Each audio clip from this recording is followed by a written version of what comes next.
درود پاک سرکار دو جہاں کی ذات پر، اللہ نے جن کو اپنے نور سے خلق کیا۔ سامعین، رسول اللہ نے خود اپنے طیب و طاہر نسب پر فخر فرمایا ہے، اور پیغمبر خدا جو کچھ فرماتے ہیں وہ یقیناً وحی ہوتی ہے۔ ارشاد نبوی ہے کہ برگزیدہ کیا خدا تعالیٰ نے اولاد ابراہیم میں اسماعیل کو، اور بنی اسماعیل میں کنانہ کو، اور بنی کنانہ میں قریش کو، اور بنی قریش میں ہاشم کو، اور بنی ہاشم میں عبد المطلب کو، اور بنی عبد المطلب میں مجھ محمد کو، اور فرمایا کہ قیامت کے دن ہر نسب و حسب قطع کر دیا جائے گا مگر میرا حسب و نسب قطع نہ ہوگا۔ سامعین، سید احمد توختہ اپنے محبوب ترین فرزند سید محمد اسماعیل کی اچانک وفات کے بعد روحانی طور پر بہت غمگین رہنے لگے، حتیٰ کہ علمی مشاغل اور ریاضتوں اور دینی تبلیغ میں کمی محسوس کرنے لگے۔ ایک شب عالم رویا میں دیکھا کہ رسالت مآب ارشاد فرما رہے ہیں کہ بیٹا، میرے فرزند مظلوم کربلا کے مصائب و آلام کو یاد کر کے صبر کرو، اور ملک ہند جا کر دین الہی کی تبلیغ کرو۔ بیدار ہوتے ہی سکون قلب ہوا۔ اس کے بعد ملک ہند میں تبلیغ اور فتوحات کا سلسلہ جاری ہوا۔ آپ کے اولاد میں امیر سید مسعود الملک سادات غازی ہیں۔ آپ نہایت قوی، قداور اور نہایت خوبصورت تھے۔ آغاز شباب سے پدر بزرگوار کے دست راست کی طرح ہمراہ رہتے تھے۔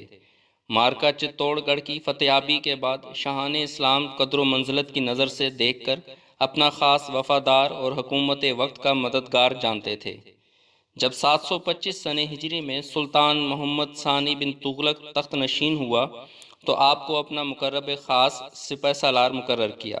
کچھ عرصے بعد اپنے چچا فیروز شاہ کو نائب سلطنت مقرر کر کے تسخیر دکن کے لیے روانہ ہو گئے۔